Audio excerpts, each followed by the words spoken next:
Okay, Isaac, no problem. Glad you are here this week. Good evening, everyone. Hope you all are doing fine. Okay, nota untuk minggu ni ada dekat chat area ya. Okay, itu nota untuk minggu ni. Okay, sebenarnya cikgu dah bagi tahu last week. Ingat nak start form 5 punya bab minggu ni kan, tapi I still want to do one form 4 punya bab, iaitu bab yang ke-9. Okey, bab yang ke-9. So hari ni saya rasa bab itu agak penting juga. So saya akan buat bab 9 tingkatan 4 hari ini, dan minggu depan kita akan mulakan form 5. Dan kita juga cikgu juga ada terima sedikit cara-cara pemarkahan untuk tahun ini, tapi lebih kurang sama saja. Okey, yang macam mana yang cikgu dah bagi tahu essay tu macam mana nak buat, gunakan penanda wacana. Okey, lebih kurang sama saja, but I will share next week. Okey, together with the bab-bab tingkatan 5. Okey, so untuk hari ini kita akan buat bab tingkatan 4 yang terakhirlah daripada cikgu, iaitu bab 9. Okey, bab 9. Okey, let me share ya.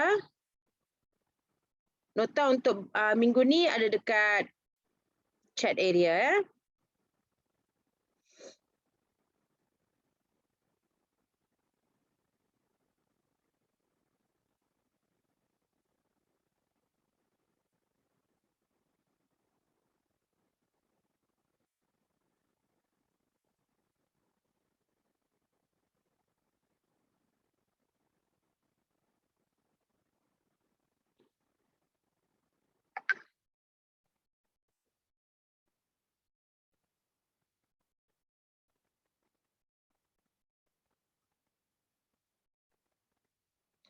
Okey, nampak tak slide dia?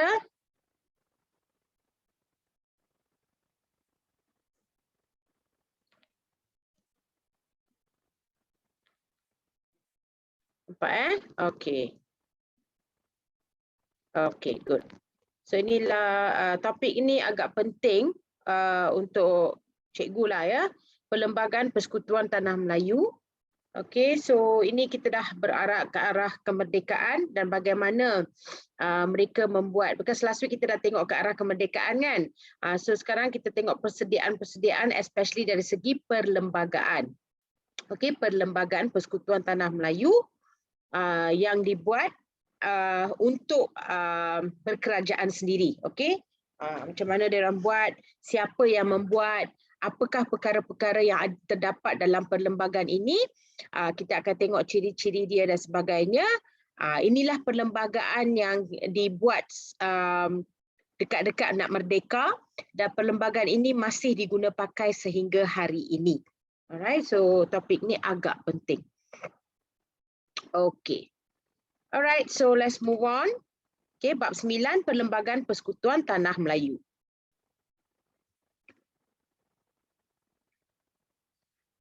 Okey, so 9.1 ialah usaha rundingan kemerdekaan. Okey, usaha-usaha yang dibuat okey ke arah kerundingan kemerdekaan. Apa kita tengok dulu apakah usaha itu? Okey. Saya ambil pointer ya, laser point. Okey, pihak Raja-Raja Melayu serta para pemimpin yang dipilih oleh rakyat dan pihak British mengadakan beberapa rundingan dalam usaha mencari ke arah kemerdekaan. Ini selepas pilihan raya. Kamu ingat lagi kan kita buat last week pilihan raya. Ada 3 jenis pilihan raya. Siapa ingat lagi? Siapa boleh tulis dekat chat area 3 jenis pilihan raya yang kita dah belajar minggu lepas? Apakah nama-nama jenis pilihan raya itu? Okey, persekutuan, negeri, lagi satu ialah perbandaran. Betul, perbandaran, persekutuan dan negeri. Okey, so dalam perbandaran, persekutuan dan negeri, yang manakah pilihan raya yang paling besar?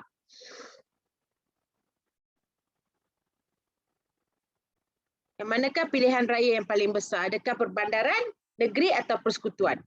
Yiching said persekutuan. Yes, betul Liana. Betul, yes. Persekutuanlah yang paling besar yang telah mempertandingkan 52 kerusi dan 51 kerusi telah dimenangi oleh parti perikatan. Okey, lagi satu question. Okey, parti perikatan tu parti apa? Gabungan siapa? Apa maksud parti perikatan? Siapa nak jawab? Kita recap sikit apa yang kita dah belajar minggu lepas. Parti perikatan adalah gabungan, Liana cakap Melayu, Cina dan India. Betul. UMNO, MCA dan MIC. Okay, UMNO, MCA dulu. Of course, UMNO dan MCA dulu. Lepas tu in 1955, 1955, MIC juga telah turut serta. Yes, kerjasama antara parti-parti politik pelbagai kaum. Okay, betul. So kita dah tahu dalam Majlis Persekutuan tu, parti perikatan yang telah memenangi kerusi yang terbanyak iaitu 51 daripada 52 buah kerusi yang telah dipertandingkan di parlimen, ya. Okey, selepas itu pihak Raja-Raja Melayu serta para pemimpin yang dipilih oleh rakyat dan pihak British telah pergi untuk berunding ke arah berkerajaan sendiri. Okey, mereka telah pergi berunding ke arah pekerjaan sendiri. Sementara itu, beberapa perubahan di dalam dan di luar negara mempengaruhi usaha kemerdekaan di negara kita. So sekarang lepas pilihan raya itu kita telah menang, maksudnya parti perikatan telah menang, itu telah membuktikan bahawa tiga kaum dapat hidup bersatu padu untuk mencapai satu kemenangan. So itu adalah salah satu syarat British untuk memberi kemerdekaan. So disebabkan parti perikatan menang, so syarat itu telah dipenuhi, so maka the next step ialah untuk merundingkan tentang kemerdekaan. Okey, usaha rundingan kemerdekaan. Keadaan selepas Perang Dunia Kedua menyaksikan usaha membebaskan negara daripada penjajahan seperti Mesir, India, Burma dan Filipina. Rakyat bangkit menentang penjajah dan mencapai kemerdekaan. So banyak usaha-usaha telah dibuat untuk keluar daripada penjajahan. Kerajaan British memberikan jaminan bahawa mereka akan membantu Persekutuan Tanah Melayu untuk berkerajaan sendiri secepat mungkin. So even British has decided untuk memberi kemerdekaan kepada negeri kita. So pilihan raya umum 1955 menjadi asas pembentukan perlembagaan ke arah berkerajaan sendiri. Itulah pilihan raya yang saya sebut tadi, iaitu pilihan raya persekutuan. Alright, kepentingan rundingan kemerdekaan antara wakil Raja-Raja Melayu dengan wakil parti perikatan. Apakah kepentingan rundingan itu?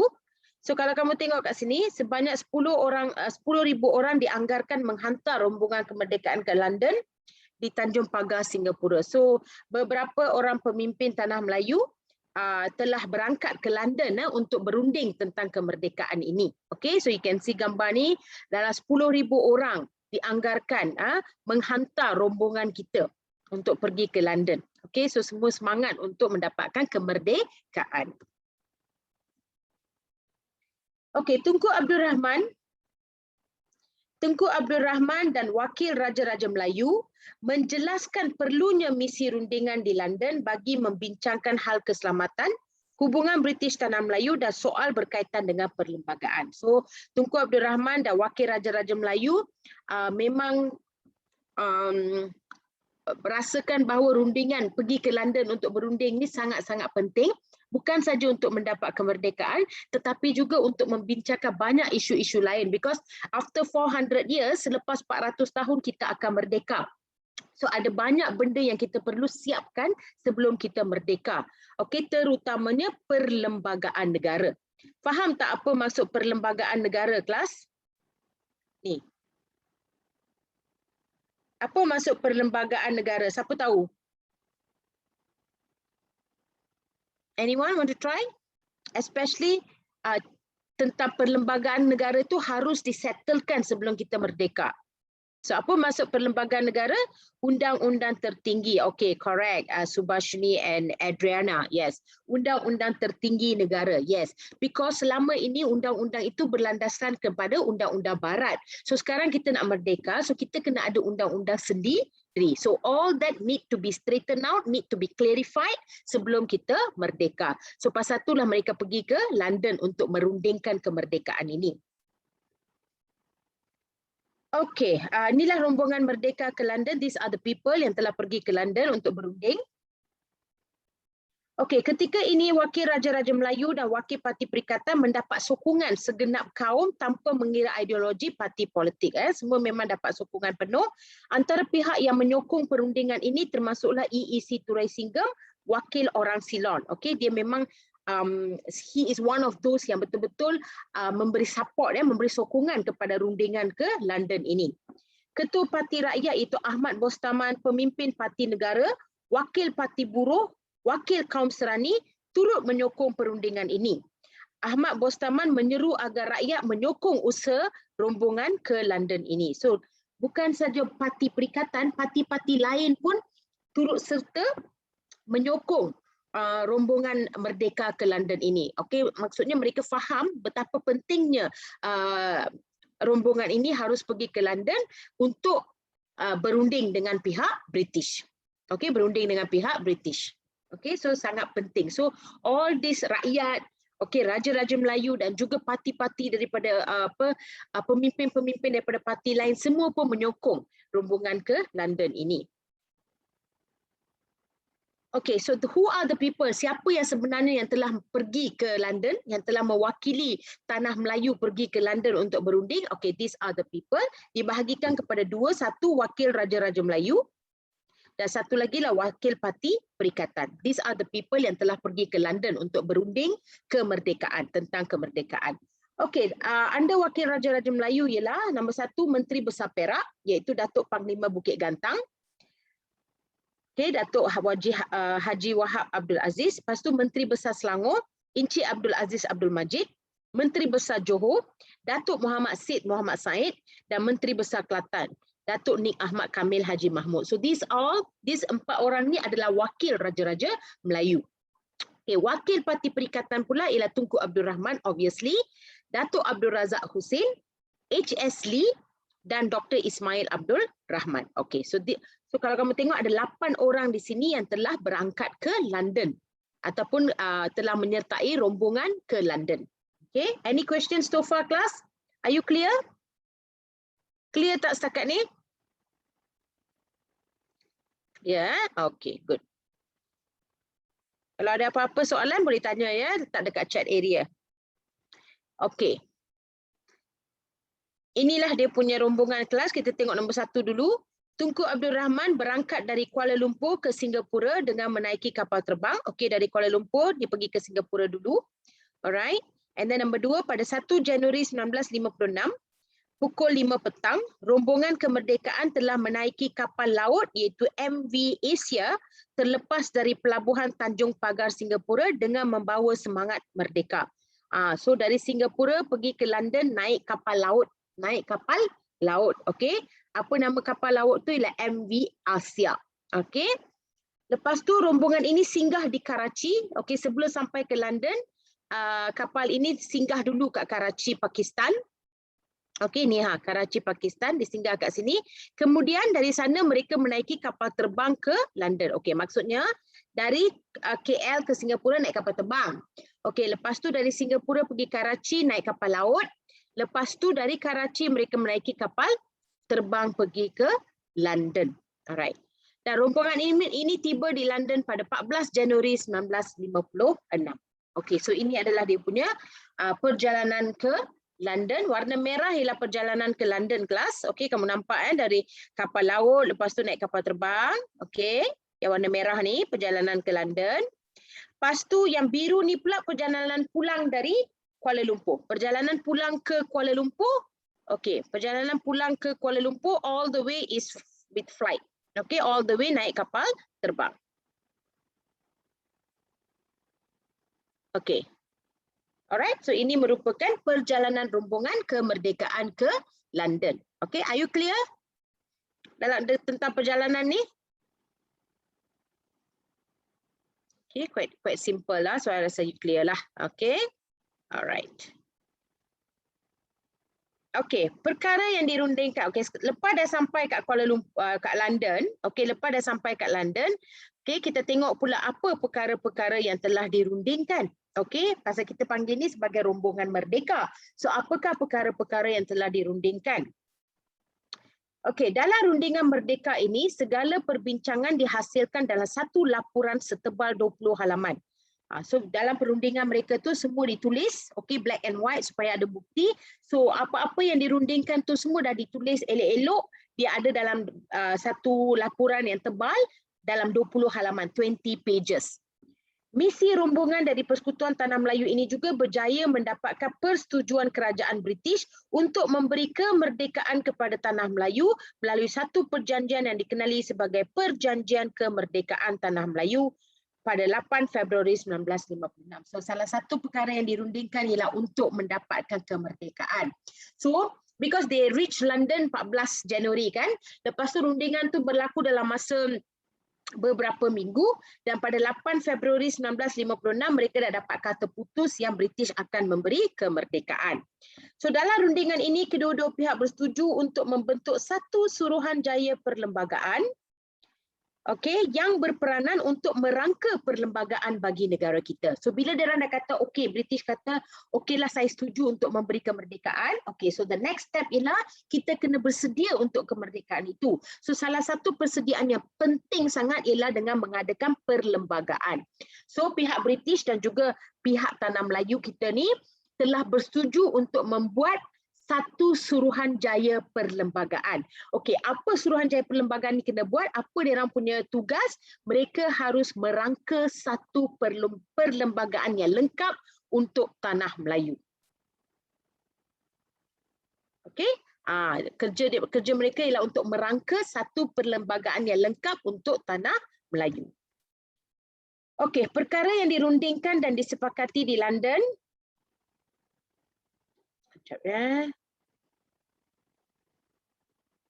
British dan perwakilan Tanah Melayu. Ini telah banyak merundingkan pelbagai jenis perkara. So dari segi British, daripada ahli British ni atau pihak British, ahli Majlis Eksekutif selain Ketua Setiausaha dan Peguam Negara dilantik oleh Pesuruhjaya Tinggi dengan nasihat Ketua Menteri. So British kata semua ahli Majlis Eksekutif selain daripada Ketua Setiausaha dan Peguam Negara harus dilantik oleh Pesuruhjaya Tinggi dengan nasihat Ketua Menteri. Itu saranan orang British. So Kerajaan Persekutuan Tanah Melayu harus memberikan ganti rugi kepada pegawai British yang diberhentikan. Because semua pegawai British ni harus diberhentikan kerana nak merdeka kan. So British meminta Persekutuan Tanah Melayu untuk membayar ganti rugi kepada pegawai-pegawai British ini. So dua ini adalah saranan daripada orang British. Selain daripada itu, British juga hendak mengadakan perjanjian pertahanan dan bantuan bersama antara Persekutuan Tanah Melayu dengan British. Pihak British dan Commonwealth akan memberikan bantuan seperti pertahanan kepada Persekutuan Tanah Melayu. Sampai hari ini kita masih ada ini. Kalau kamu pernah dengar negara-negara Commonwealth, kita adalah salah sebuah negara Commonwealth dan sehingga kini kalau negara kita menghadapi masalah, pihak British dan Commonwealth akan memberikan bantuan kepada negara kita. Itu adalah saranan British. Apa pula saranan orang-orang di Tanah Melayu ataupun wakil-wakil di Tanah Melayu? Wakil Tanah Melayu kata mereka harus menghapuskan jawatan Setiausaha Kewangan dan digantikan dengan Menteri Kewangan. Nombor Setiausaha Kewangan seperti yang ada pada British dulu, yang tu dimansuhkan dan wujudkan satu jawatan baru iaitu Menteri Kewangan. Menuntut agar Menteri Hal Ehwal Ekonomi hendaklah dalam kalangan rakyat Persekutuan Tanah Melayu. Lagi satu, untuk menyediakan kita ke arah berkerajaan sendiri, Tunku Abdul Rahman dan juga wakil-wakil Tanah Melayu ni telah meminta Menteri Hal Ehwal Ekonomi ni dilantik daripada penduduk Tanah Melayu. Selain daripada itu, usulan yang lain ialah menginginkan Menteri Pertahanan daripada rakyat Persekutuan Tanah Melayu untuk menggantikan pengarah gerakan yang disandang oleh British. So lagi satu usul daripada wakil Tanah Melayu ialah Menteri Pertahanan tu biarlah daripada penduduk Tanah Melayu, bukannya British. And then mereka juga telah menuntut satu tarikh kemerdekaan tidak lewat daripada 31 Ogos 1957. So itu adalah usul-usul yang telah dibuat oleh perwakilan Tanah Melayu. Berunding tentang isu Suruhanjaya Perlembagaan, Kewangan, Keselamatan Dalam Negeri dan Perkhidmatan Awam. So all these things has been discussed dalam rundingan London tersebut. Okay, so banyak. That's why dia ambil sampai beberapa minggu rundingan ini, kerana ada banyak perkara yang perlu didiskusikan ataupun perlu diperbincangkan. So pihak British beri saranan mereka, perwakilan dari Tanah Melayu juga telah memberi saranan mereka dan mereka berbincang ke arah kemerdekaan tersebut. Okay, any questions setakat tu?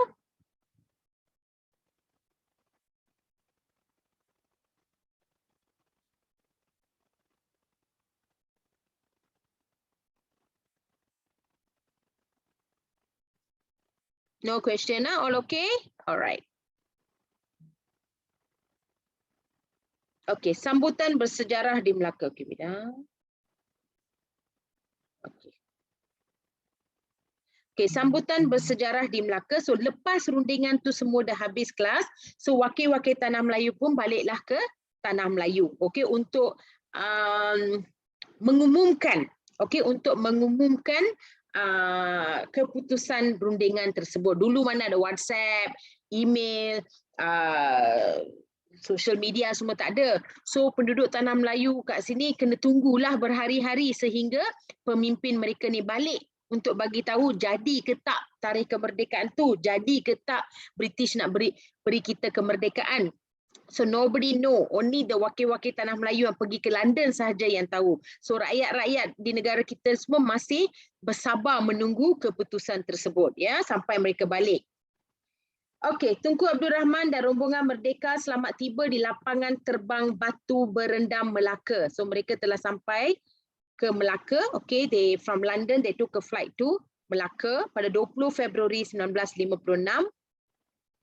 Rombongan Merdeka diarak hingga ke Padang Bandar Hilir Melaka. Inilah dia perarakan dia. Ketibaan rombongan Merdeka diarak hingga ke Padang Bandar Hilir Melaka. Alright. Lebih kurang 100,000 orang datang dengan menaiki bas, lori dan berjalan kaki dari seluruh negara nak tahu apakah keputusannya. Mereka berkumpul untuk mendengar ucapan pengumuman tarikh kemerdekaan di Melaka, bukan di Kuala Lumpur, di Melaka, iaitu Padang Bandar Hilir Melaka. Siapa kat sini pernah pergi Melaka?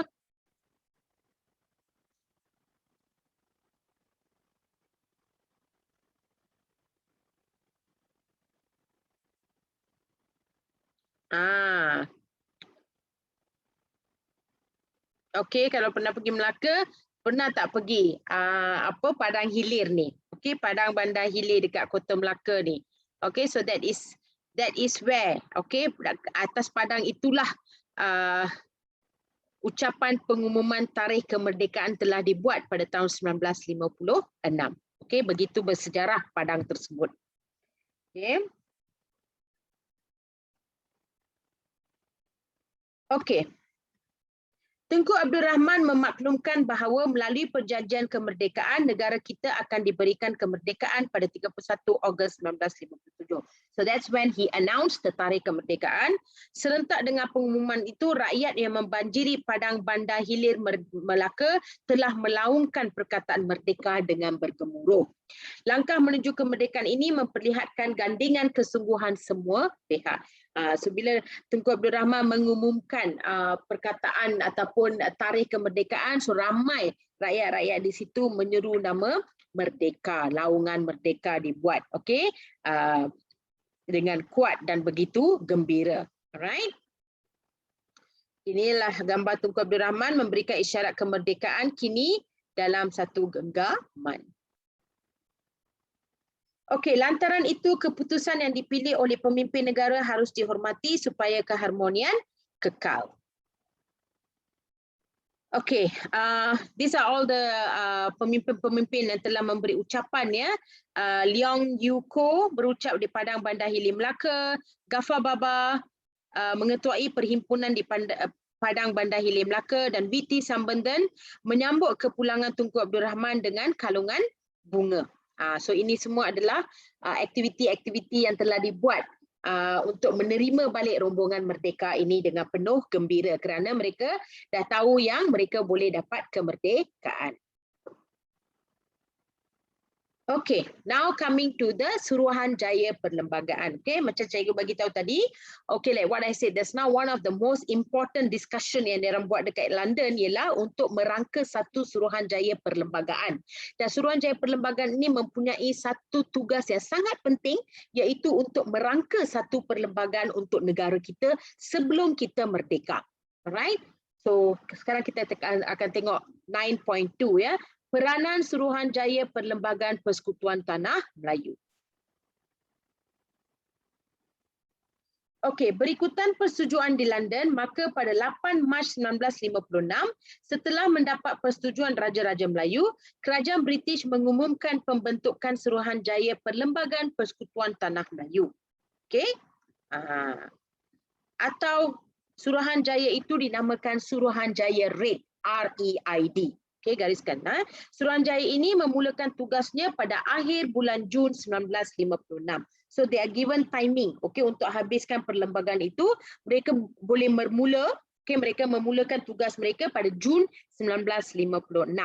Nama Suruhanjaya tersebut ialah Suruhanjaya REID, R-E-I-D, bukan R-E-D ya, R-E-I-D.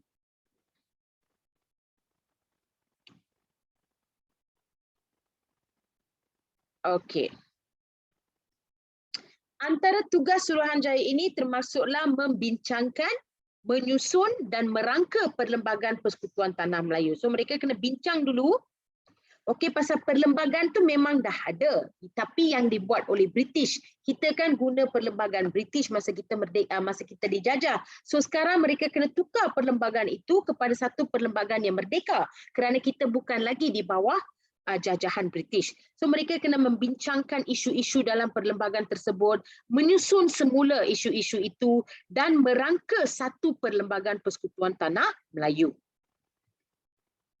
Okey. Okey, terma rujukan Suruhanjaya Perlembagaan Persekutuan Tanah Melayu dalam menjalankan peranannya. What is the terms? Terma tu maksudnya terms, okey, syarat-syarat, okey, syarat-syarat Suruhanjaya Perlembagaan itu. Bila mereka nak menjalankan peranan mereka, apakah syarat-syarat yang telah dikenakan? Okey, memeriksa aturan perlembagaan yang wujud di seluruh tanah Melayu, mengambil kira kedudukan dan martabat Ratu England dan Raja-Raja Melayu. Okay, first thing, Suruhanjaya REID ni kena tengok, one of the terms yang they have to look at ialah melihat kepada kedudukan dan martabat Ratu England pada masa itu, okay, dan juga Raja-Raja Melayu. They have to look into that. Okay, walaupun British tidak akan memberi kita kemerdekaan, tapi martabat Ratu England masih harus dilihat, okay, dilihat dengan begitu bagus. Begitu juga dengan kedudukan dan martabat Raja-Raja Melayu.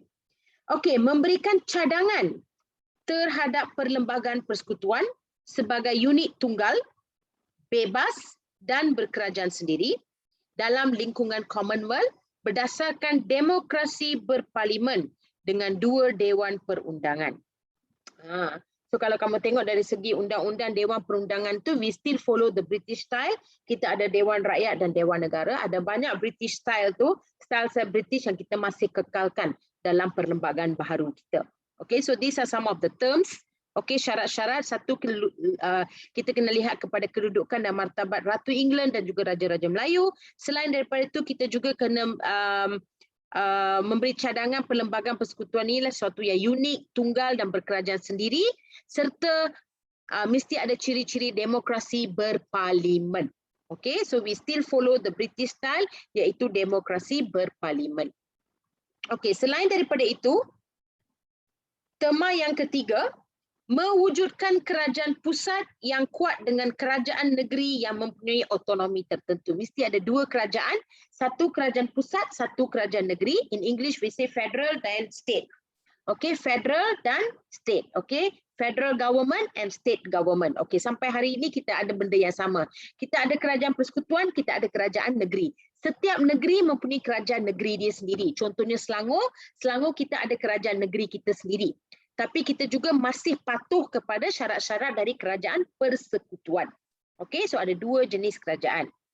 Okey, selain daripada itu, melindungi kedudukan Raja-Raja Melayu sebagai raja berperlembagaan. Okey, di negeri masing-masing. Okey, ini juga merupakan terma dalam perlembagaan kita. Okey, melindungi Raja-Raja Melayu. Okey, ini adalah terma ketiga dan ini adalah terma yang keempat. Okey, selain daripada itu, mencadangkan satu jawatan bagi ketua negara. Okey, Perlembagaan RAID, okey, atau Suruhanjaya RAID telah mencadangkan satu jawatan sebagai ketua negara yang dikenali sebagai Yang di-Pertuan Besar, kemudiannya dikenali sebagai Yang di-Pertuan Agong. Okey, first they call it as Yang di-Pertuan Besar, lepas tu mereka tukar nama tu kepada Yang di-Pertuan Agong. Must have one king. Ini juga merupakan terma ataupun syarat-syarat dalam Suruhanjaya perlembagaan. Okey, 4, 5, 6. Next. Seterusnya terma yang lain ialah mengadakan satu bentuk kewarganegaraan bagi Persekutuan Tanah Melayu, menjaga kedudukan istimewa orang Melayu dan juga menjaga kepentingan-kepentingan sah kaum lain. Okey, nak buat perlembagaan di negara kita bukan senang. Okey, why saya kata bukan senang? Kerana because we are multiracial. Kita adalah masyarakat majmuk. So setiap satu keperluan masyarakat tersebut harus dijaga. Kalau tidak, dia akan mewujudkan isu-isu sensitif. Okay, so all this is taken into consideration. Next, meminta cadangan daripada semua penduduk yang berminat secara bertulis atau lisan. Lagi satu yang unik tentang Suruhanjaya RAID ini, mereka telah membuka. Okey, mereka telah membuka untuk rakyat memberi cadangan kepada mereka. Mereka menerima cadangan rakyat. Okey, katalah rakyat nak mencadangkan sesuatu jenis perlembagaan, mereka terima cadangan itu. Okey, they want to mereka sebenarnya menggalakkan rakyat untuk menulis secara bertulis atau lisan, bagi tahu mereka cadangan-cadangan yang harus dimasukkan ke dalam perlembagaan negara.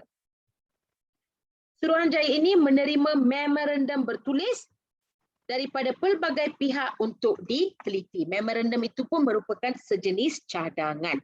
So ini adalah beberapa terma-terma ataupun syarat-syarat Suruhanjaya Perlembagaan Persekutuan Tanah Melayu dalam menjalankan peranannya. Okay, any question on the terma class? So dalam terma tu saya nak kamu tahu berapa terma ada all together ya. Okay, let's just tengok balik semua terma tu.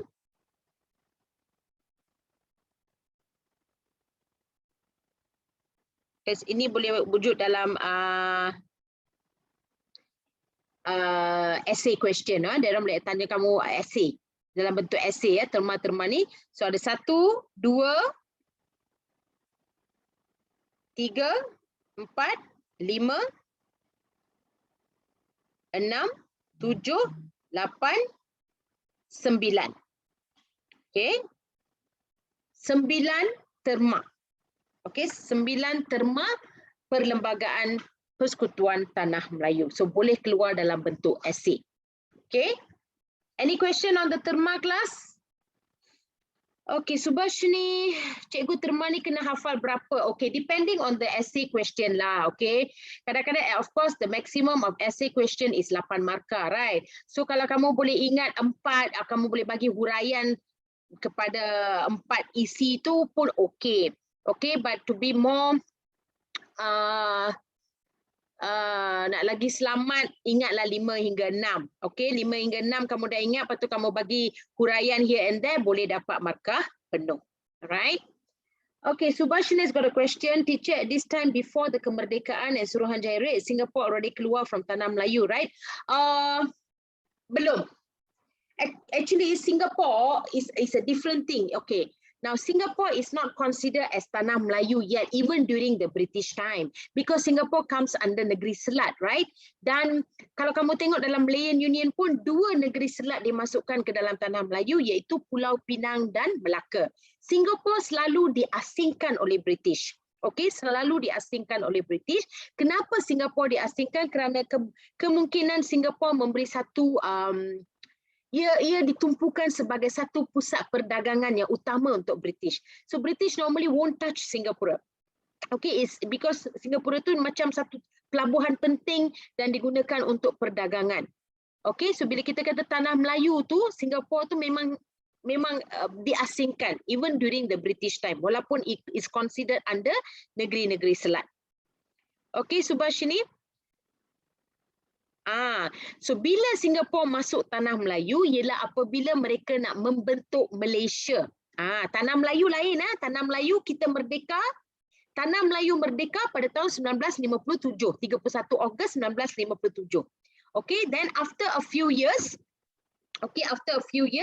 kita nak namakan, kita nak membentuk Malaysia 1963. Okay, masa tu barulah Singapore dimasukkan ke dalam Malaysia. Itu pun tahan 2 tahun sahaja. Lepas tu Singapore keluar semula. Alright, itu lain. Itu ialah pembentukan Malaysia. Okay, I hope you're clear now, Subha.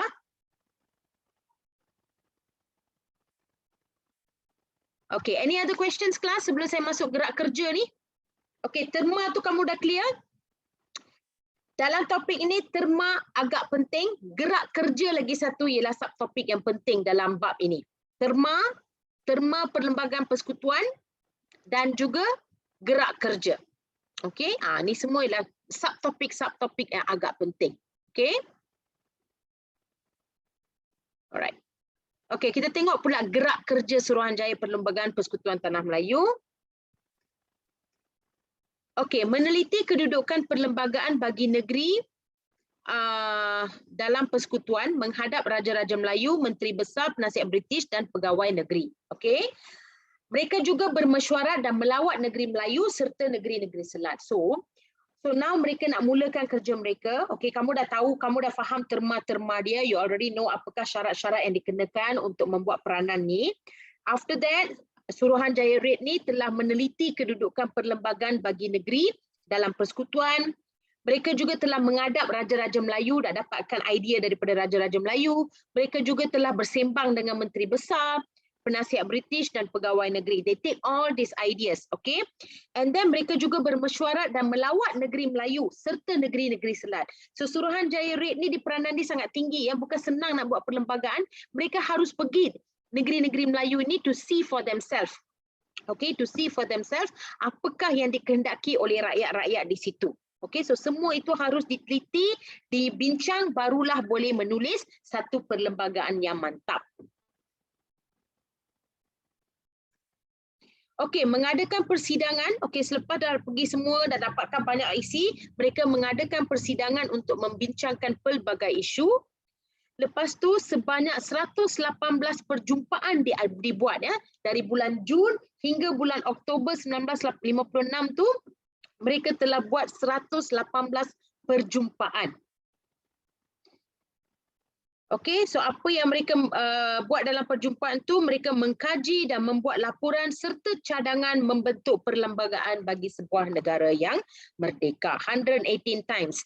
Dia berjumpa, berdiskusi, bermesyuarat, brainstorm, okay, and all that untuk membuat satu perlembagaan yang bagus. Okay, now siapakah cendekiawan, the brainies, okay, the brainies behind Suruhanjaya Red? Okay, so these are all the people yang termasuk dalam Suruhanjaya Perlembagaan atau juga dikenali sebagai Suruhanjaya Red. Okay, nama Red tu sebenarnya berasal daripada Lord Red ni. Okay, Lord Red. Okay, beliau daripada Britain. Sir William Ivor Jennings. Okay, lagi satu ahli. Sir William McCall dari Australia. Hakim B. Malik dan Hakim Abdul Hamid, dua-dua ni dari India. Okay, dari India. Satu Pakistan, satu India. So, they are all the brainies, okay, ataupun ahli-ahli cendekiawan yang telah dilantik untuk menerajui Suruhanjaya Red tersebut.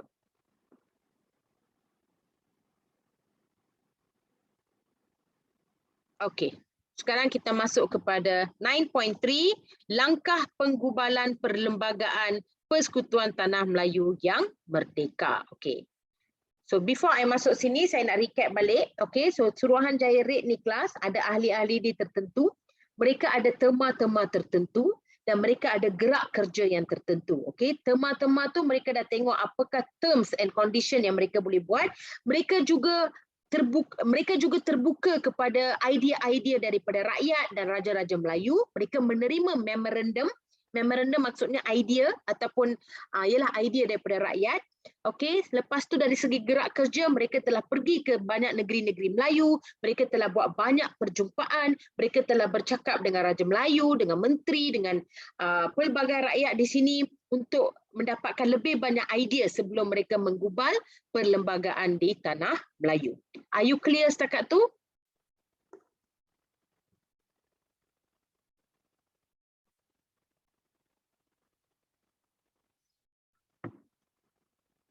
Clear? Okay, good. Okay, sekarang kita akan masuk kepada 9.3. Okay, langkah penggubalan Perlembagaan Persekutuan Tanah Melayu yang merdeka. Okay, apakah langkah-langkah penggubalan Perlembagaan Persekutuan Tanah Melayu ni? Okay, mereka telah menerima sebanyak 131 memorandum bertulis. Okey, mereka telah menerima sebanyak 131 memorandum bertulis daripada raja-raja Melayu, daripada parti politik, badan awam dan orang perseorangan daripada semua negeri. Mereka dah terima 131 memorandum ini. Memorandum ini berkaitan dengan corak pentadbiran. Okey, so memorandum ini maksudnya idea-idea yang telah diberi oleh orang lain, dari rakyat, dari raja dan sebagainya. So banyak menceritakan dari segi pentadbiran, bagaimana pentadbiran harus dibuat, okey, idea-idea tentang kewarganegaraan, kedudukan istimewa orang Melayu, bahasa yang harus dijadikan bahasa kebangsaan dan juga dari segi pendidikan. So mereka telah terima 131 memorandum. Okey, daripada pelbagai pihak. Okey, itu sangat penting. Okey, ini adalah memorandum daripada Raja-Raja Melayu. Okey, kita lihat apa yang telah diberitahu oleh Raja-Raja Melayu.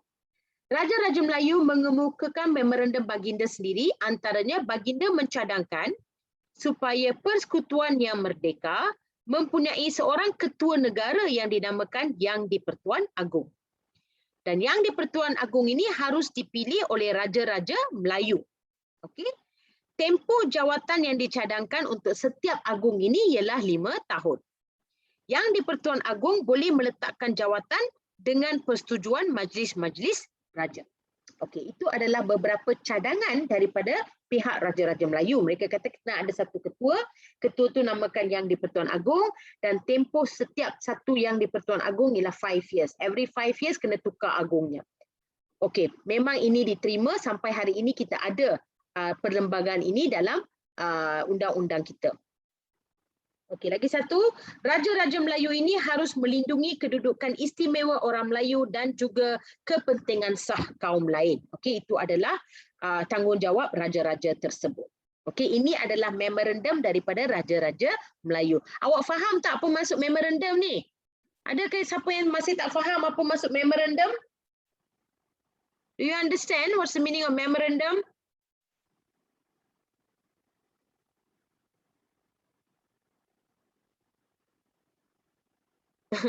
Brian tanya why some agung retire early. Okay, I will come back to that. Soal selidik macam ini. Okay, yes, memorandum tu macam soal selidik ataupun macam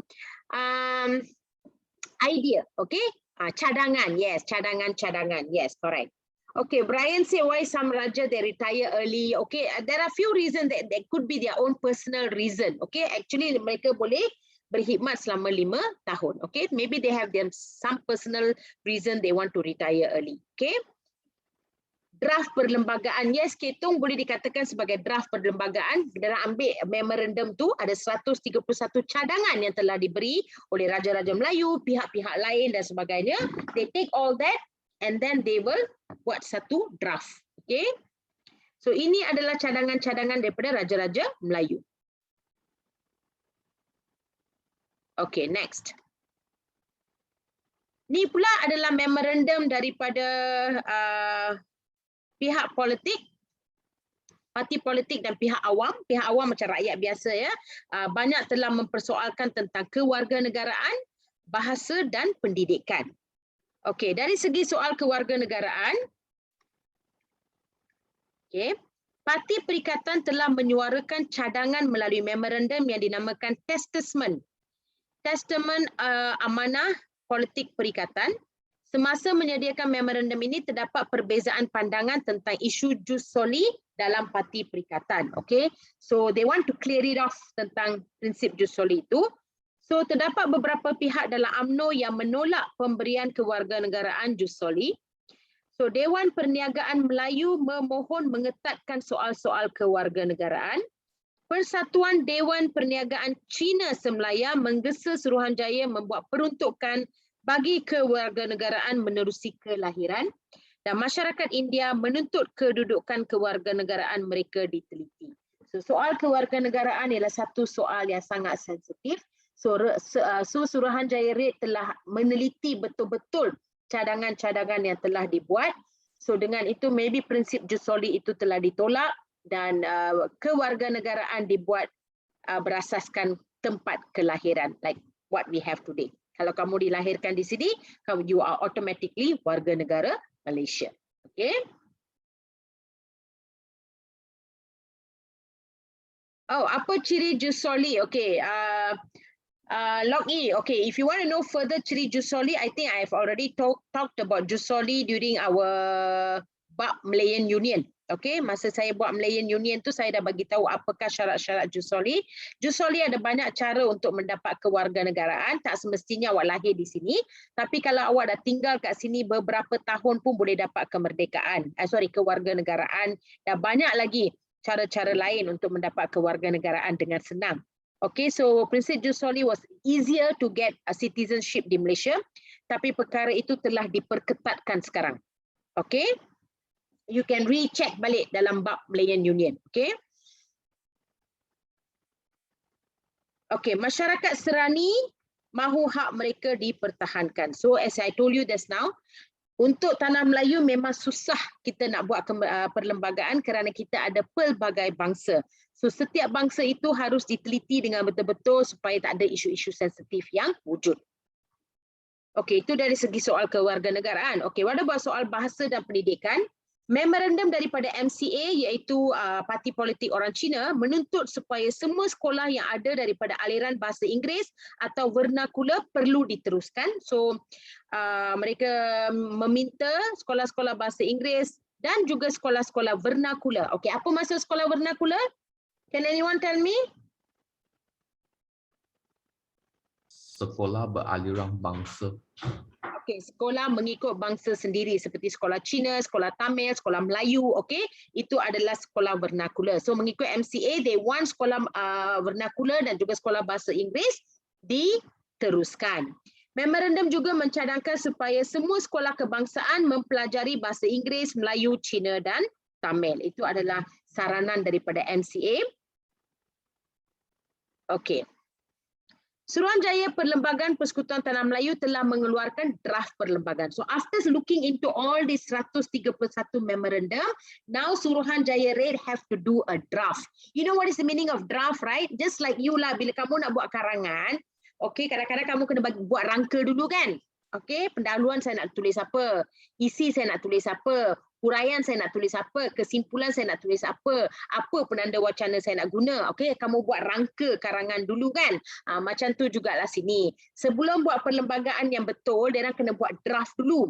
Lepas buat draft, rangka, lepas tu kena pergi dapat persetujuan daripada pihak British, pihak Tanah Melayu, Raja-Raja Melayu. All they have to sit and discuss draft tu okey atau tidak. So banyak perbincangan isu-isu yang boleh keluar daripada draft itu akan dibincangkan sehinggalah mereka they come to a one kata putus. Okey, sehinggalah mereka dapat satu kata putus yang betul, itulah yang akan jadi perlembagaan negara kita. Okay, so draft is the first thing that they do. Right?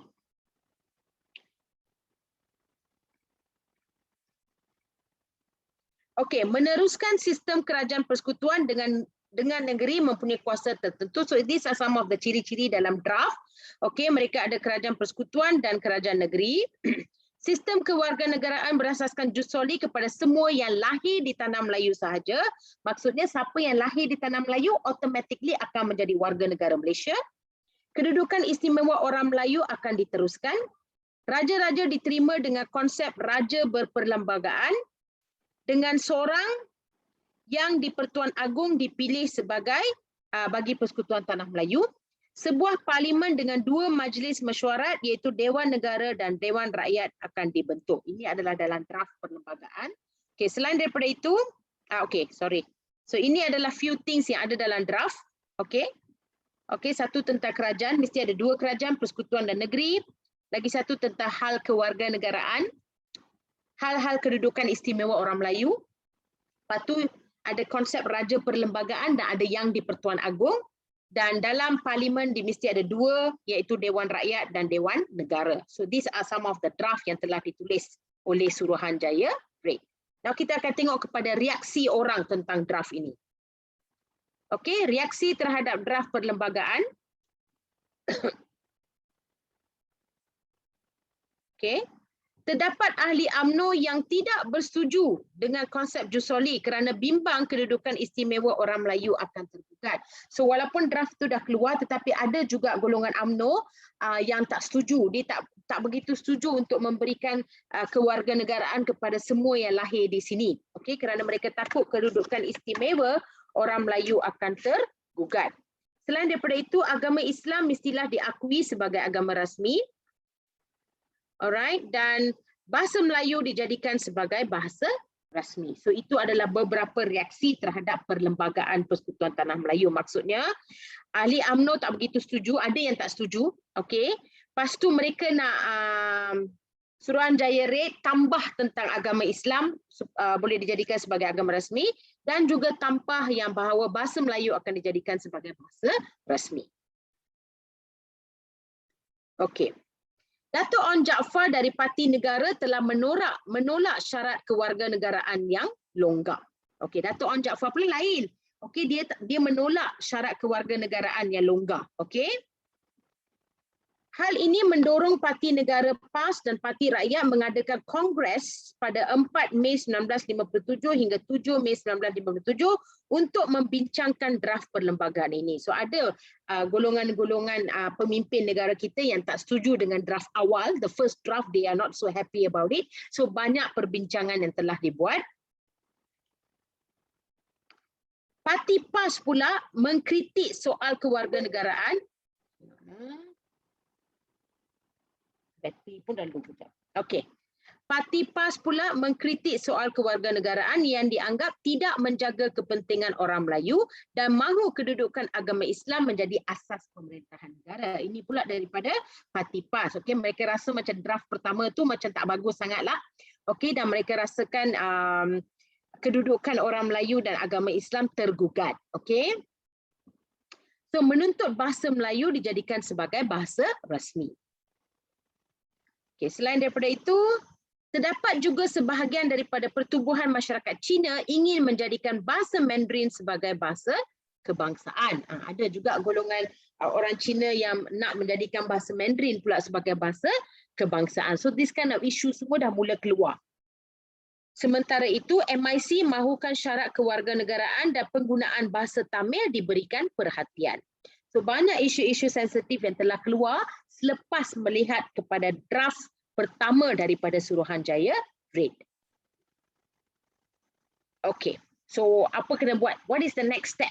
What is the next step you think they will do? Of course, sebagai satu Suruhanjaya, mereka kena akur kepada semua komplain-komplain ataupun rasa tidak puas hati beberapa pihak ni, mereka kena akur dan lepas tu mereka kena buat langkah-langkah penggubalan. Okay, mereka kena buat langkah-langkah penggubalan. They have to probably change here and there, buat lebih banyak perjumpaan, lebih banyak diskusi, okay, and they go buat sedikit editing sana dan beberapa tempat untuk menjadikan perlembagaan itu lebih diterima. Okay. So pada 9 Mei 1957, Tunku Abdul Rahman, Datuk Abdul Razak, Ong Yok Lin dan VT Sambenden berlepas sekali lagi ke London. Pergi semula ke London. Ini orang lain pula pergi, 4 orang ni. Tunku Abdul Rahman, Datuk Abdul Razak, Ong Yok Lin and VT Sambenden, they went to London after this. Untuk berbincang dengan kerajaan British tentang isu kewarganegaraan dan beberapa isu yang belum muktamad. Okay, they want to go and further discuss with the British macam mana nak settle this issue kewarganegaraan. Beberapa perubahan dan pindaan telah dibuat pada draft. Hasil pindahan disembah, perkenan dan dibincangkan dalam Majlis Raja-Raja Melayu. So bila mereka pergi ke London, mereka bincang semula tentang isu-isu yang telah diperdebatkan, okay? And then they bincang semula, lepas tu mereka telah buat beberapa pindaan. After all the pindaan, mereka hantar balik draft itu kepada Raja-Raja Melayu dan dibincangkan dalam Majlis Raja-Raja Melayu. Draft ini kemudiannya dibawa ke Majlis Perundangan Persekutuan. Okey, after dah dilihat oleh Majlis Raja-Raja Melayu, mereka bawa draft ni ke Majlis Perundangan Persekutuan pula untuk dibentangkan dan dibahaskan pada 10 Julai 1957 hingga 11 Julai 1957. Dalam masa sebulan mereka duduk dan berbincang tentang perlembagaan ini.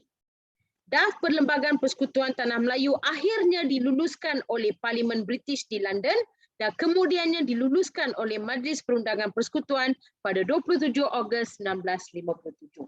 Okey, dalam beberapa hari sebelum merdeka, okey, kita merdeka 31, 27 Ogos barulah draft itu telah diluluskan selepas banyak perbincangan, ya.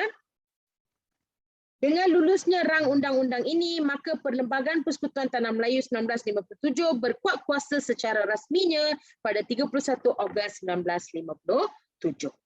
Okey, dengan itu 31 Ogos 1957 telah berkuat kuasa secara rasminya.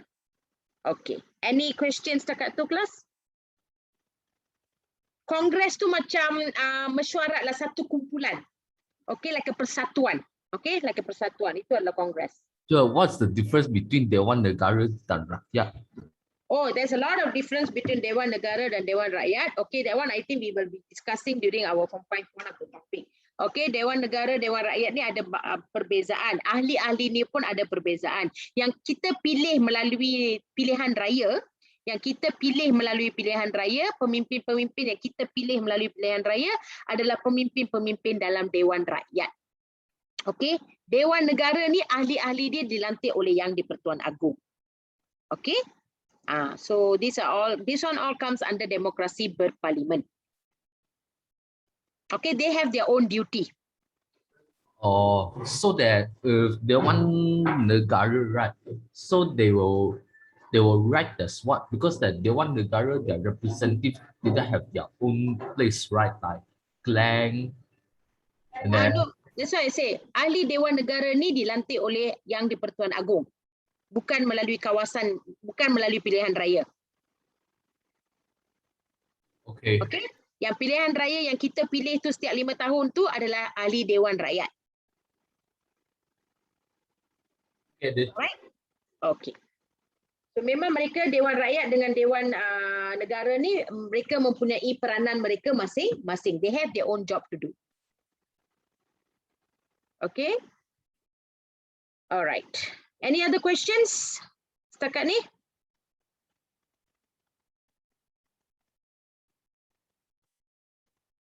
Okay, so inilah perjalanan Suruhanjaya Red ya, daripada tema-tema dia, lepas tu skop kerja dia, okey, lepas tu mendapat banyak memorandum, daripada memorandum tu semua buat draft, lepas draft tu banyak pula orang yang tak begitu setuju dengan draft tu, sampai ada 4 orang yang terpaksa pergi ke London untuk berunding semula tentang isu-isu kewarganegaraan, bahasa, agama dan sebagainya, dan lepas tu barulah draft kedua telah dipersembahkan kepada Majlis Raja-Raja Melayu, lepas tu Majlis Perundangan dan akhirnya telah diluluskan pada 27 Ogos 1957. Dan berkuat kuasa pada hari kemerdekaan kita. Okay.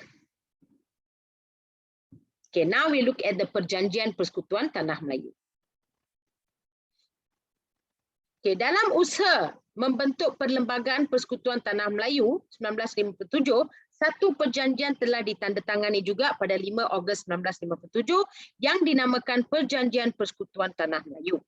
Perjanjian ini mengandungi beberapa perkara seperti pengamalan raja berperlembagaan, sistem demokrasi berparlimen, kewarganegaraan, kedudukan istimewa orang Melayu, kepentingan sah kaum lain, kedudukan agama Islam dan bahasa. Perjanjian kemerdekaan ini ditandatangani antara Raja-Raja Melayu dengan Sir Donald McGillivray bagi pihak baginda Queen Elizabeth to the King's House Kuala Lumpur. Okey. So Perjanjian Persekutuan Tanah Melayu 1957 ni telah dibuat oleh Raja-Raja Melayu dengan Sir Donald ni. Okey, Sir Donald ni sebenarnya adalah wakil kepada Queen Elizabeth, okey, iaitu Ratu England. Perjanjian ini dijadikan asas pembentukan Perlembagaan Persekutuan Tanah Melayu 1957. Okey, ini adalah intipati Perjanjian Persekutuan Tanah Melayu. Okey. Ini adalah intipati dia. Okey. Satu, negara kita akan mengamalkan raja berperlembagaan dan sistem demokrasi berparlimen. Okey, lagi satu ialah tentang kewarganegaraan. Lepas tu kedudukan Islam istimewa orang Melayu dan kepentingan sah kaum lain juga dipentingkan. Kedudukan agama Islam pun dinyatakan, begitu juga dengan kedudukan bahasa Melayu. Ini adalah intipati dalam perjanjian tersebut. Okay, now the first one. Pengamalan raja berperlembagaan dan sistem demokrasi berparlimen. Pemilihan seorang raja sebagai Yang di-Pertuan Agong yang dilantik dalam kalangan Raja Melayu setiap 5 tahun merupakan satu keistimewaan. Okay, so memang raja kita dianggap sebagai raja berperlembagaan dan setiap 5 tahun kita akan melantik Yang di-Pertuan Agong. Okay, siapa yang akan melantik Yang di-Pertuan Agong ni adalah Majlis Raja-Raja Melayu. Okay. Okay, dari segi kewarganegaraan, setiap orang yang dilahirkan dalam persekutuan pada atau selepas Hari Merdeka akan menjadi warga negara. Itu yang kita ada sampai hari ini. Kewarganegaraan diberikan dengan 3 cara kelas. Okay, ada 3 cara. Pertama, melalui penguatkuasaan undang-undang.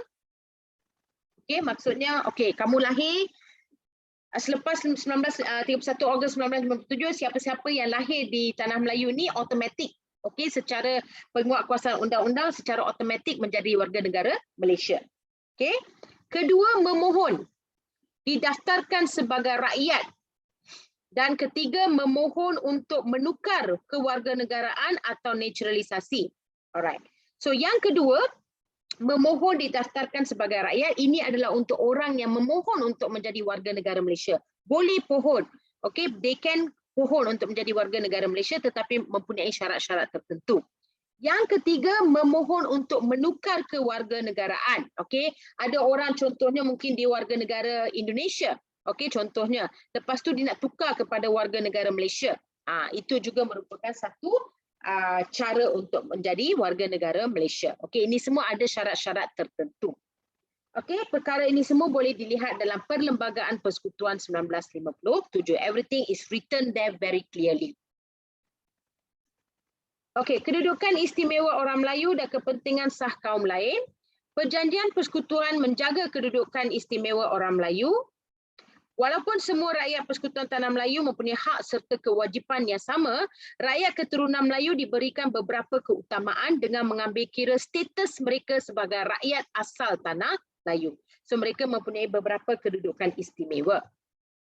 Hak untuk masyarakat lain tetap dipelihara dan dilindungi.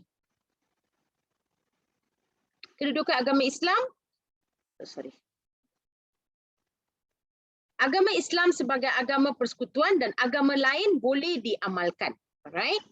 And then kedudukan bahasa Melayu pula, dalam perjanjian persekutuan ini, bahasa Melayu diiktiraf sebagai bahasa kebangsaan. Bahasa Melayu dijadikan bahasa pengantar dan juga bahasa komunikasi yang utama di negara kita. Okey, dengan tu kita dah tamat bab ini. Alright? Dah tamat bab ini. Okey, let us just recap sikit.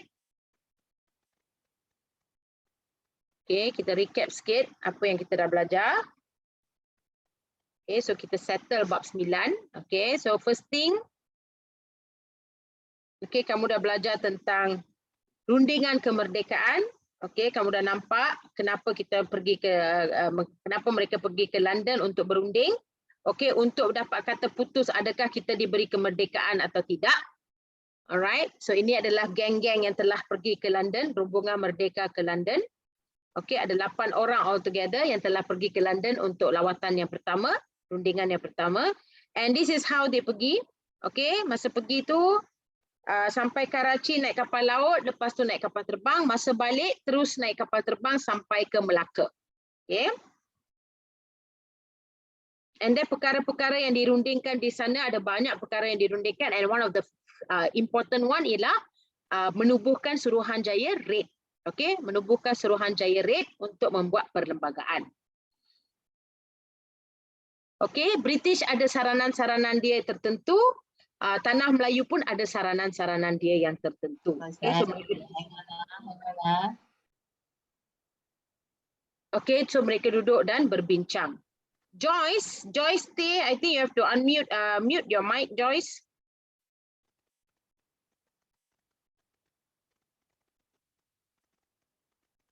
Okay, next. Lepas tu bila rombongan Merdeka ni balik, mereka balik ke Melaka dan mereka telah mengumumkan tarikh kemerdekaan. Okay. Dan lepas tu kita tengok peranan Suruhanjaya Perlembagaan. Dekat situ kamu kena tengok kepada terma. Okay, ini very important. Terma boleh masuk dalam soalan esei ya. Terma. Lepas tu gerak kerja Suruhanjaya Perlembagaan. Okay. And then lepas tu kita masuk kepada 9.3, langkah-langkah penggubalan. Ada banyak cara dibuat. Okay. Mereka terima 131 memorandum daripada Raja-Raja Melayu. Mereka juga terima memorandum daripada parti politik. Okay, tentang hal warga negara dan bahasa pendidikan dan sebagainya. Okay. Then mereka buat draft. Okey, dalam draft itu pun ada juga pihak-pihak yang masih tak setuju. Contohnya seperti Dato' Onn Jaafar dan Parti Negara tak setuju tentang beberapa perkara. Parti PAS juga tidak begitu setuju tentang beberapa perkara. Okey, begitu juga dengan masyarakat Cina dan masyarakat India yang mengutamakan bahasa mereka juga. Okey, so ada banyak perubahan-perubahan yang telah dibuat. So sebelum tu 4 orang telah berangkat ke London semula untuk membincangkan semula tentang hal-hal kewarganegaraan. Okay, akhirnya they came out with the second draft. Okay, dan at last draft ini telah dipersetujui pada 27 Ogos 1957. Okay, so besides perlembagaan itu, kita juga telah melihat kepada Perjanjian Persekutuan Tanah Melayu 1957. Okey, ada banyak intipati. Okey, ini adalah intipati-intipati, raja berperlembagaan, kewarganegaraan, kedudukan istimewa orang Melayu, kedudukan agama Islam dan kedudukan bahasa Melayu, semua dibincangkan dengan teliti. Alright, dengan itu habislah bab ini. Okey, any question tentang bab ini, kelas? Are you clear? Faham tak bab ni?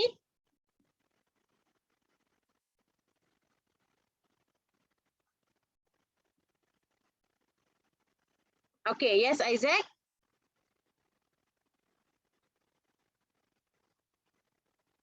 Okay, what about the rest? Yang lain clear ke?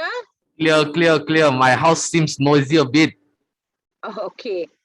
Kenapa sejarah sangat susah? Alamak, Isaac, that one I cannot answer you lah. It's in your mind. If you say it's hard, all right? So you have to think it in another way, okay? Sejarah tak susah. Kalau kamu baca betul-betul, tak susah. As I told you, to score for your sejarah is actually very easy, all right? Kamu just have to know how to score it, okay? Tak semestinya kalau 8 markah tu, awak kena tahu 8 isi, okay? Awak tahu 4 isi dan awak boleh bagi huraian dan contoh, awak boleh dapat 8 markah, okay? Apa yang kita perlu hafal untuk bab ini? Okay, bab ini kelas, I would say the most important dalam bab ini adalah the terma. Okay, the terma is very important. And then the gerak kerja dia, gerak kerja. Okay, dan juga intipati Perjanjian Persekutuan Tanah Melayu. Okay, intipati Perjanjian Persekutuan Tanah Melayu. For me lah, I feel these are quite important. Okey, mengapakah Perjanjian Persekutuan Tanah Melayu ditandatangani pada 5 Ogos dan diluluskan pada 27 Ogos? Okey, yang diluluskan 27 Ogos tu is the perlembagaan. Perlembagaan diluluskan pada 27 Ogos. Because dalam perlembagaan tu ada banyak perkara yang telah dibincangkan, ada yang tak setuju, ada yang setuju. So a lot of perbincangan dibuat and at last mereka luluskan pada 27 Ogos. Okay, Ketung? Kitung. Alright. Okay, any other questions? Okay, saya nak tunjuk kat kamu satu soalan esei. Okay, this are contoh esei yang boleh keluar ya kelas. Ini yang terma tu saya bagi tahu tadi. Okay, kalau soalan tentang terma boleh keluar macam ni. Jelaskan terma rujukan Suruhanjaya Perlembagaan Persekutuan Tanah Melayu dalam rangka Perlembagaan Persekutuan Tanah Melayu yang merdeka. Jelaskan terma. Okey, 8 markah. Okey, so this is contoh jawapan. Okey, contoh jawapan. Okay, wait, let me put in the slideshow. Okay.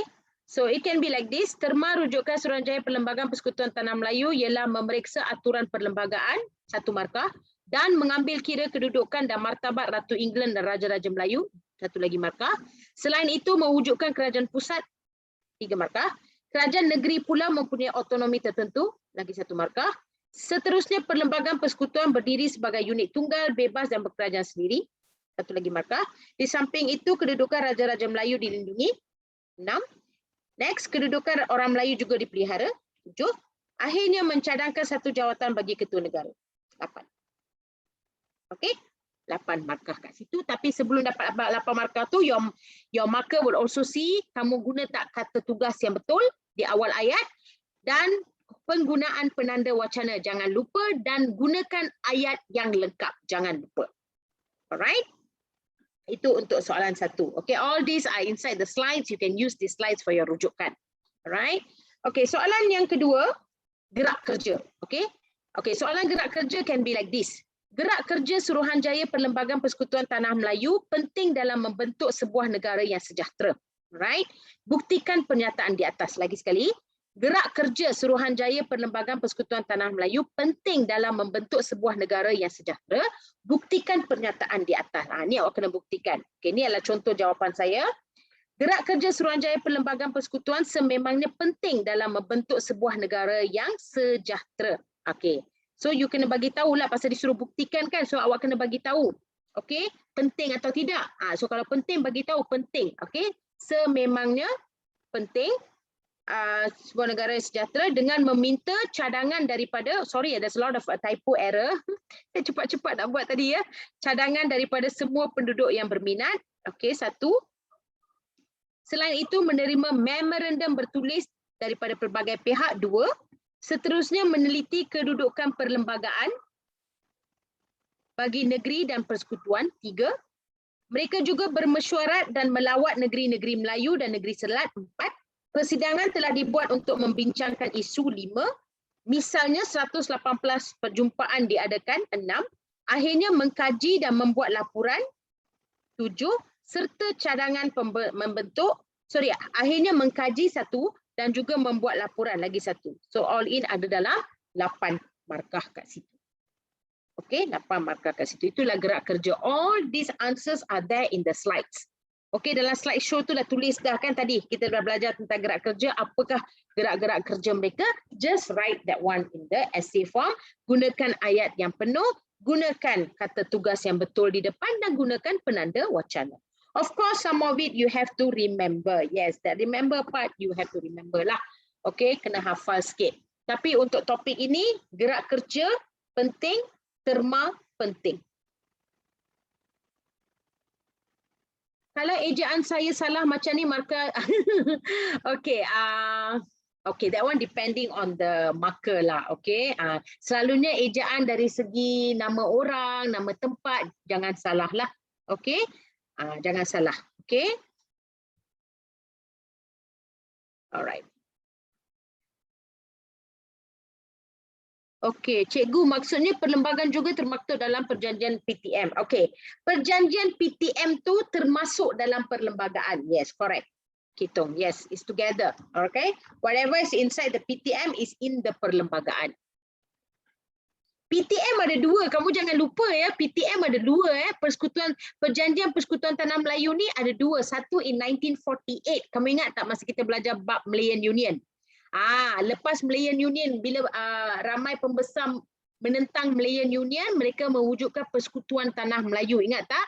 Itu adalah Perjanjian Persekutuan 1948. Itu lain. Ini adalah Perjanjian Persekutuan 1957 untuk kemerdekaan. It's two different things. Okay, are you clear?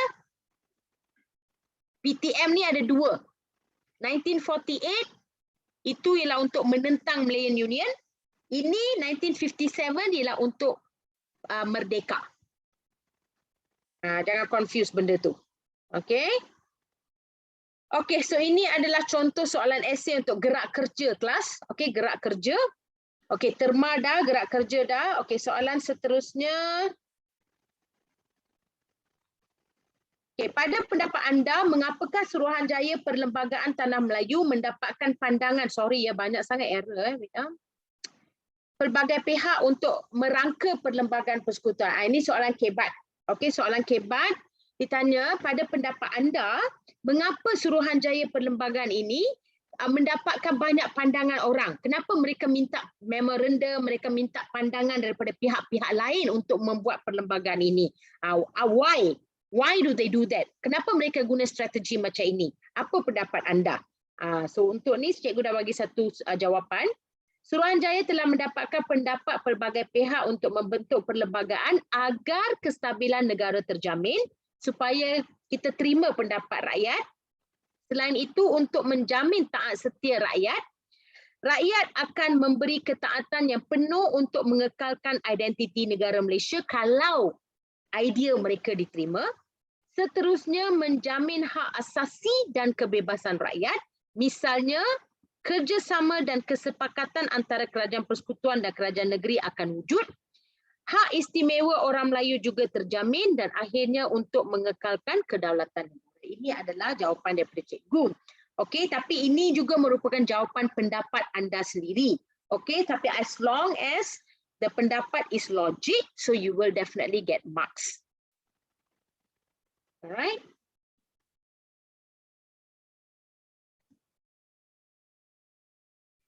Okay.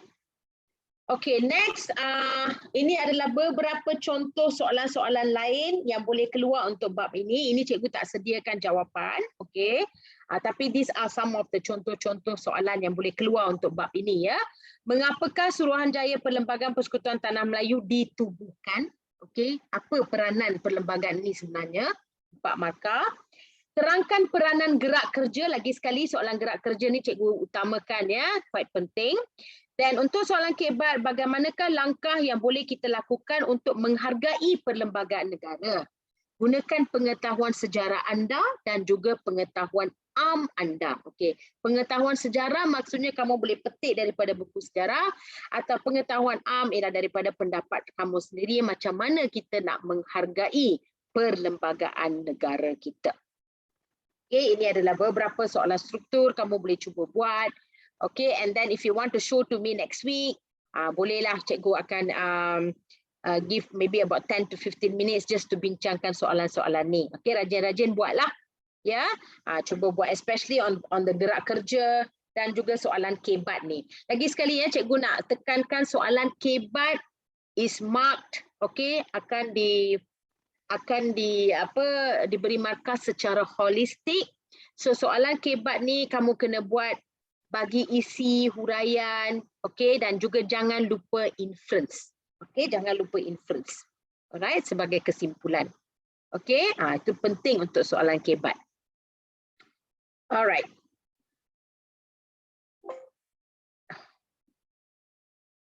Okay, any question class?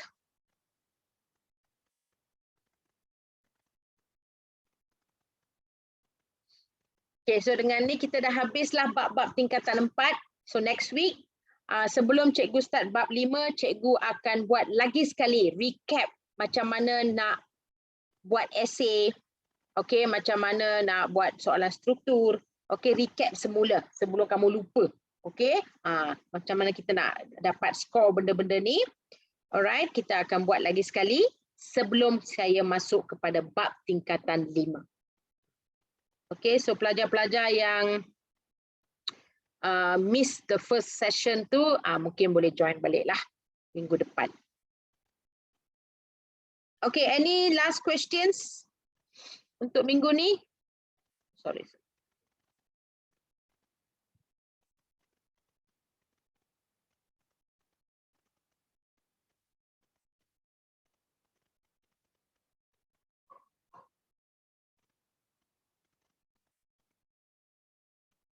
Ada apa-apa soalan? Okey, setiap kelas cikgu boleh buat apa yang perlu hafal untuk setiap bab. Okey, I will tekankanlah. Okey, I will tekankan. Alright?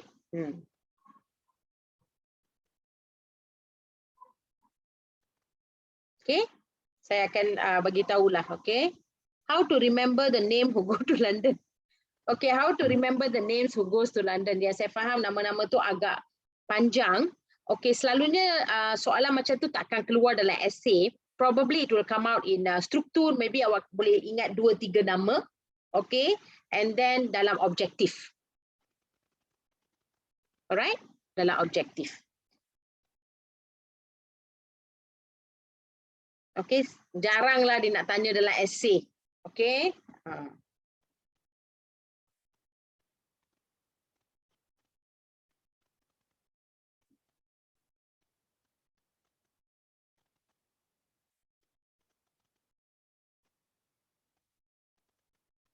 Okay, any other question class? Apa lagi? Q&A answer, Q&A session sekarang?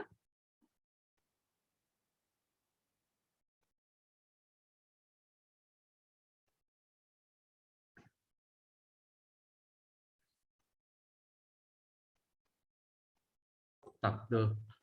Okay, jawab soalan apa Isaac? Macam mana nak hafal? What is Isaac's question? Let me see.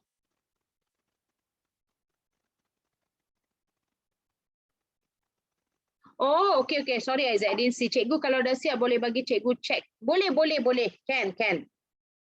Boleh.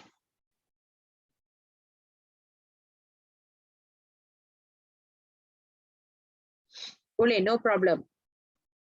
Kalau kamu dah buat soalan yang cikgu bagi tadi tu, you can get it from the apa tu? The organizer. Okay, you can get it from the organizer. Atau I will give you some time for our next week's class. Okay, kelas minggu depan saya akan bagi maybe dalam 10 to 15 minutes. Siapa-siapa nak hantar dekat chat area ke atau nak share dekat screen ni ke, boleh share. Then I can tell you how many marks you get. Pun boleh. Alright, atau you nak hantar PM dekat saya, boleh. Tapi kalau cikgu tak, sometimes I'm busy, so sometimes I might not see the WhatsApp. So just bear with me lah ya. I will answer, but I will take some time. Okay? Pasal pagi cikgu kerja, okay? Petang bagi tuition lagi. So, sometimes quite busy. Okay, so yeah. Okay, I will answer, but sometimes I take some time. Okay, don't worry. Tapi yes, kalau you buat, you nak hantar, nak tengok cikgu saya dapat markah berapa, boleh saja. Ya, minggu depan pun tolong ingatkan cikgu. Katalah cikgu lupa, tolong ingatkan cikgu. Okey, kata saya nak hantar esei ni cikgu, kita bincang tentang esei. Okey, soalan yang saya bagi dalam slide tadi itu. Alright? Boleh je, no problem. Okay, any other questions?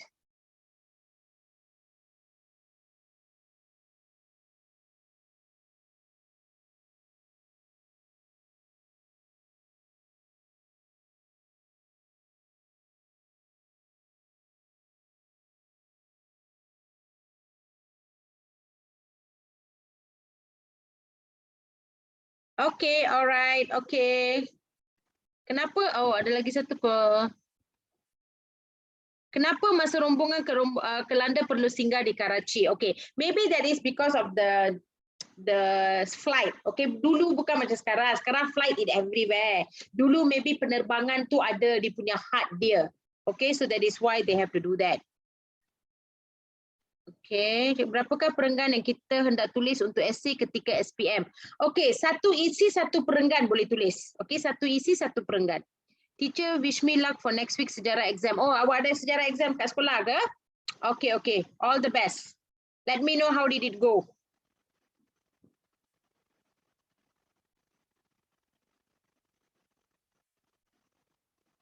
Okay, that's all from me. Any other last questions before we leave?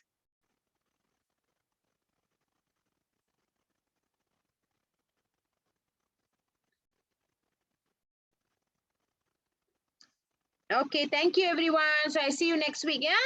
Okay, bye-bye.